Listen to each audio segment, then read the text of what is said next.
Hey guys, it's Hollywood Studios here, and in today's video, I'm going to talk a little bit about a dilemma that I have with roller coasters, and that regards the cloning of roller coasters. Now, before I get any further into this video, I do want to just leave a disclaimer here. I know that cloning, from a financial standpoint for the parks, is a really good move. They already have the ride designed and ready to go. They just need to modify the support slightly for that specific park. It makes things much cheaper. It makes new roller coasters get added more often. That's not the side of roller coaster cloning that I'm looking at. I'm looking at it more from an experience perspective, and I know that this is something that a lot of people just simply won't be able to relate to. Not everyone goes to different parks across the country that happen to have the same roller coasters repeated between them, but this is something I've noticed in my travels, and something I've even noticed with new roller coasters being announced that I haven't ridden yet, that I wanted to share my thoughts with you guys. So this kind of all started when I saw that Wonder Woman Flight of Courage was being added to Six Flags Magic Mountain. Obviously, as we all know, that ride is a near identical clone to Jersey Devil. The only difference between that and Jersey Devil is that Wonder Woman has a slightly modified ending, and it has a different kind of station setup. It turns out of the station as opposed to going straight up the lift hill.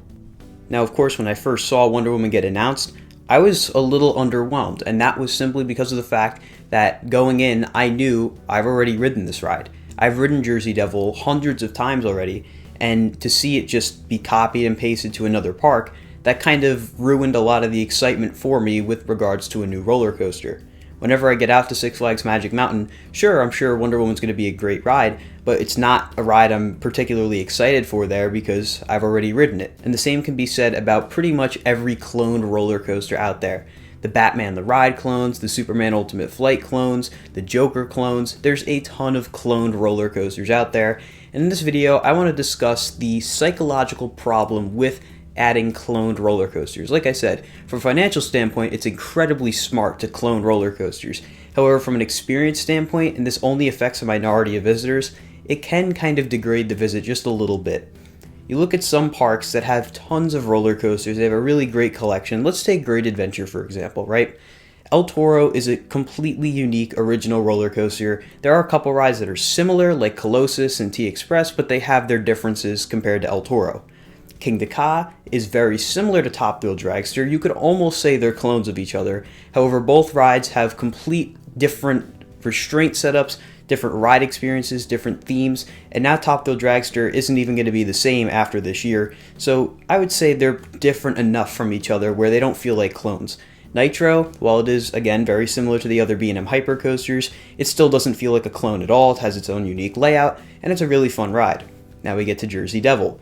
Jersey Devil, while I haven't ridden its clone, it's a great ride. However, knowing that it exists at another park, it just degrades it by that little bit, knowing that this isn't the only place you can ride a ride like this. There's a ride just like it that might even be a little better over in California, and that kind of degrades my opinion of it just a little bit. Same can be said with Batman the Ride, Superman Ultimate Flight, along with Joker, and other rides at the park that have clones across the country. I've ridden plenty of these clones. I've ridden a ton of Batman clones, I've ridden 2 Superman Ultimate Flights, and I think I've ridden 4 of the Joker clones, and quite honestly, after riding the other ones, the ones at my home park really just don't feel the same. Batman's still a really fun ride, Superman is the same as it's always been, and Joker is unique because you get a different ride on it every time, but going to another park, looking forward to their roller coasters, I'm not really excited for the coasters I've basically already ridden. And that's what I mean when I say I have a problem with roller coasters being cloned. Think back to when Fury 325 was first announced for Carowinds. That ride is absolutely gigantic, and no matter what kind of layout it had, people were going to be excited. It's the world's tallest Giga Coaster, well, depending on the way you classify Giga Coasters. But when it opened, it was the world's tallest Giga Coaster, fastest, all that fun stuff. But if it had a layout that was basically a clone of Leviathan at Canada's Wonderland, which is a pre-existing B&M Giga Coaster, I would almost guarantee that people would not have been as excited for Fury 325 as they were because it had a brand new, unique, awesome looking layout. And that's what I mean with cloning roller coasters. You can have a really, really great ride on its own, but the beauty of roller coasters is the fact that you can take that ride, put it somewhere else, and change everything about it, and it'll still feel somewhat similar to that ride you've ridden, but all the elements are in a complete different order. Everything feels different, unique, and cool about it. Think a ride like Time Traveler at Silver Dollar City.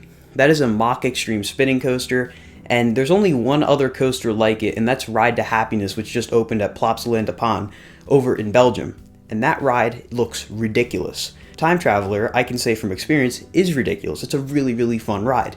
And I'm extremely excited to eventually ride Ride to Happiness because it has a totally different layout than Time Traveler. It looks more intense, it looks like it has really, really cool elements, and I don't think I'd be able to say the same thing if Ride to Happiness was just a clone of Time Traveler, or it had basically the same layout just with a couple little changes.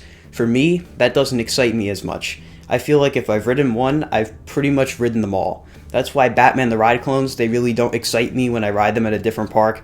The only thing I really look forward to is seeing what's different in them. When a ride has perfect clone of another ride, meaning theming, queue line, everything, that takes away any aspect of uniqueness or coolness to me.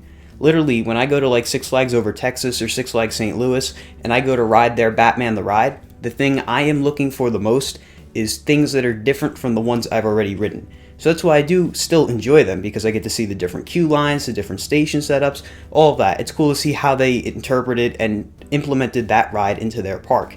But at other parks, like with their Joker clones for example, they're almost all identical. They have slight variations with the queue, not really much theming across the board, and that kind of takes away any sense of coolness for those rides for me. I imagine I would probably feel the same way about one of my favorite roller coasters out there, which is Mr. Freeze Reverse Blast.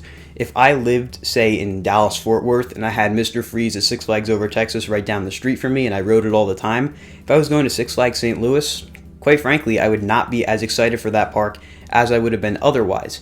Coming from Great Adventure, living in New Jersey, going to both of those parks and riding their Mr. Freeze rides was really cool because I have nothing like that near me.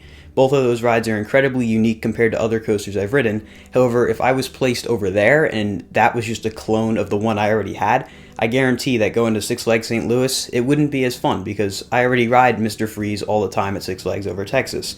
That's what I mean about the whole dilemma with cloning roller coasters. It's kind of a psychological thing where it really degrades your excitement and your experience and all of that, all those good things. It really just kind of lowers them to a much lower bar.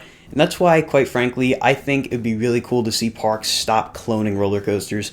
Like I said, I know this will never happen, but just from an experience standpoint, if you're a well-traveled coaster enthusiast and you look forward to riding new, different roller coasters, going to a park and it having every roller coaster be something you've already ridden, that is really lame.